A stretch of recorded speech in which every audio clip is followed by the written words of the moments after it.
Hello, it's Jay here again and welcome to another video. So in this lesson we're going to pick up exactly where we left off in the previous lesson, and in that we added some code to the one player manager, and now we have different objects when it comes to actually registering a hit for both the player and the opponent. So I'll actually begin with these four variables here, these public game objects for the player, head and body hit, and also the opponent. Now,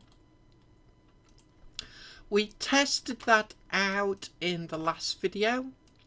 We know it's working, so we can actually set these to private now. And with those set to private, let's just copy those and we'll paste them in to the opponent manager. You could paste these in anywhere as normal. That is where I'm going to put mine. So now we're going to come to set opponent, and we'll come back to the one player manager script, and right at the bottom are these two new blocks of code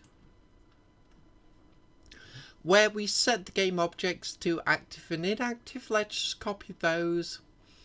We'll come to the bottom of the opponent manager script and we'll paste those in. So let's have a look. We need to set player game objects to inactive this time.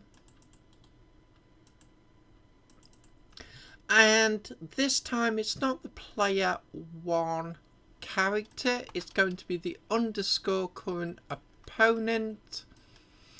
So let's change that out. And we'll actually just go ahead and change the comment,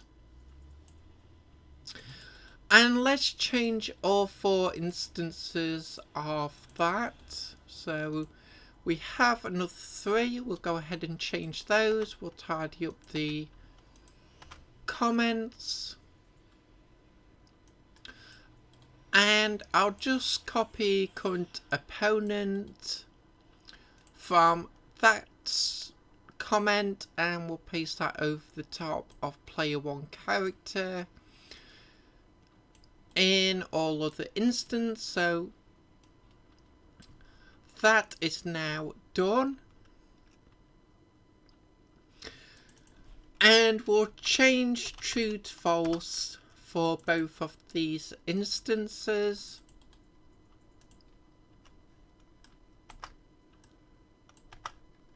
And we'll change the comment to say inactive also.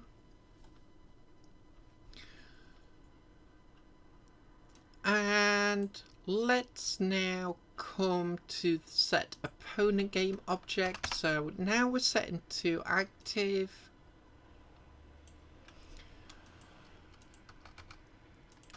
We'll change the comment from inactive to active. And we'll swap out false with true. And again, we'll just go ahead and tidy everything up. And we'll save that off there. So this is going to be a short video because we have now got to change some other scripts, but I'd sooner start those from scratch in a new video. But if we come back to Unity for a moment, and we're going to come back to the black robot prefab.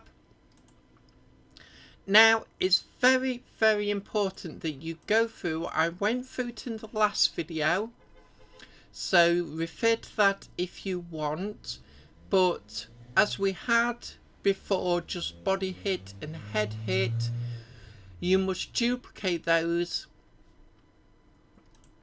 and change one to player, body and head hit, and change the next set to opponent, head and body hit. If you don't do that for all your characters, none of this new code is going to work, so it's very important that you go ahead and do that before the next video. But as I said, we'll leave it here for now. As always, I hope you enjoyed this lesson. I hope to see you next time. And until then, as always, bye for now.